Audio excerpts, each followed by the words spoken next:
Cuando Jesús murió en la cruz, sus seguidores estaban devastados. Esperaban que su sufrimiento terminara y que su alma ascendiera de inmediato al cielo. Sin embargo, no fue así. Durante 3 días, Jesús estuvo ausente. Desde el viernes de su muerte hasta el domingo de su resurrección, nadie supo con certeza dónde se encontraba. ¿Qué ocurrió durante ese tiempo? ¿Qué hizo Jesús entre el momento de su muerte y su resurrección? La respuesta, desconocida por muchos, se encuentra oculta en las Escrituras. La Biblia menciona misteriosamente las llaves del Hades, los espíritus encarcelados y el dominio de la muerte. Pero, ¿qué significan realmente estas expresiones? ¿Dónde estuvo Jesús mientras su cuerpo reposaba en la tumba? Antes de morir, el propio Jesús anunció lo que sucedería en esos 3 días. Así estará el Hijo del Hombre en el corazón de la tierra 3 días y 3 noches. El significado exacto de corazón de la tierra ha sido objeto de debate, pero el apóstol Pablo arroja luz sobre este misterio. Él explica que antes de ascender a los cielos, Jesús primero descendió a las regiones más profundas de la tierra. Al conectar estos 2 pasajes, entendemos una verdad poderosa. Jesús, al morir, no fue directamente al cielo. Primero descendió a un lugar específico. ¿Pero qué era ese lugar? ¿Era realmente el infierno como lo imaginamos? ¿Y por qué Jesús debía ir allí?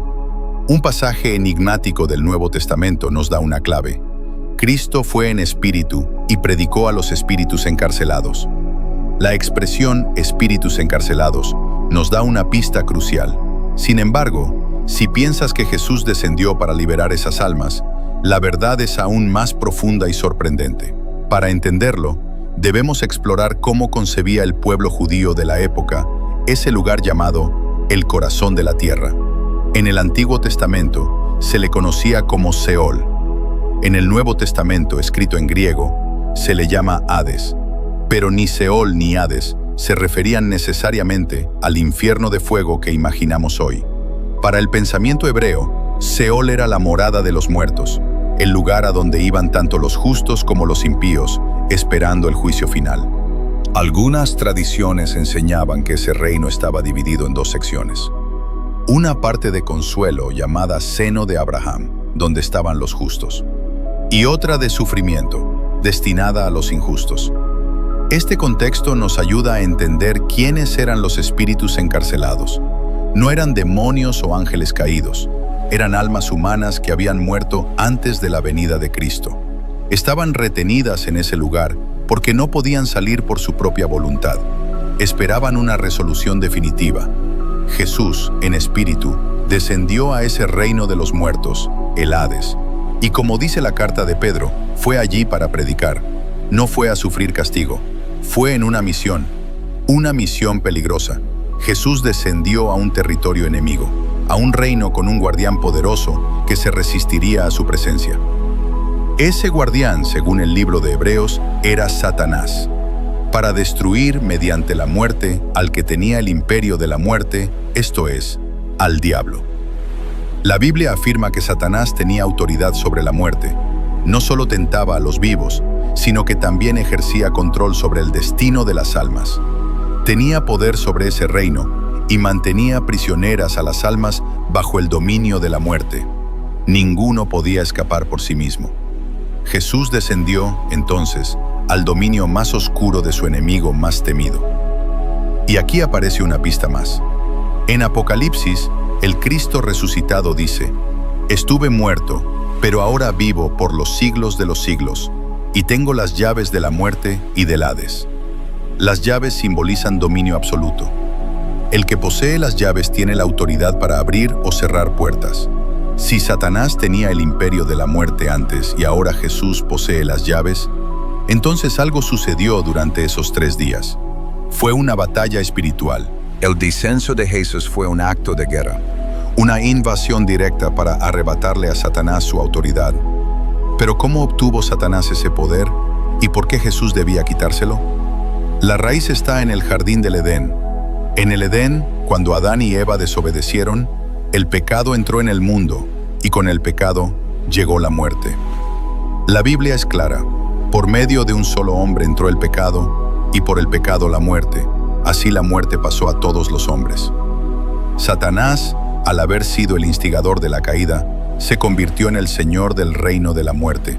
Pero Jesús era distinto. A diferencia del resto de la humanidad, Él no tenía pecado. Y para vencer a la muerte no bastaba con evitarla. Debía entrar en ella y salir victorioso. La muerte era una fortaleza sellada, y la única manera de conquistarla era desde dentro. Jesús mismo lo dijo: «Yo doy mi vida para volver a tomarla. Nadie me la quita, sino que yo la entrego por mi propia voluntad». La muerte tenía poder sobre los pecadores, pero no sobre el Hijo sin mancha. Jesús no fue una víctima, sino un conquistador. Pablo lo expresa así: «¿Dónde está, oh muerte, tu aguijón? Gracias sean dadas a Dios, que nos da la victoria por medio de nuestro Señor Jesucristo». Hay un detalle que no puede pasarse por alto. La Biblia llama a Jesús las primicias de la resurrección. Eso significa que fue el primero en vencer la muerte de forma definitiva y se convirtió en la garantía de que todos los que creen en Él también la vencerán. Su victoria en el Hades fue total. Jesús predicó a las almas retenidas, tomó las llaves de la muerte y liberó a los justos que esperaban. Parece el final de la historia, pero no lo es. Satanás, aunque herido y derrotado, no se rindió. Su poder sobre la muerte eterna había sido quebrado, pero su influencia sobre el mundo seguía activa. A partir de entonces, su campo de batalla ya no estaría en las profundidades, sino en la superficie, en el corazón y la mente de los hombres. Y su primera jugada ocurrió en la misma mañana de la resurrección. El cuerpo de Jesús ya no estaba en la tumba. Había regresado triunfante. Satanás no podía detenerlo, así que usó su última arma, la mentira. El Evangelio de Mateo relata cómo los líderes religiosos, desesperados, sobornaron a los guardias del sepulcro. Les pagaron para difundir una historia falsa. Sus discípulos vinieron de noche y robaron el cuerpo. La estrategia era clara: si el pueblo no creía en la resurrección literal, entonces la victoria de Jesús sobre la muerte quedaría despojada de poder. Pero eso no fue todo.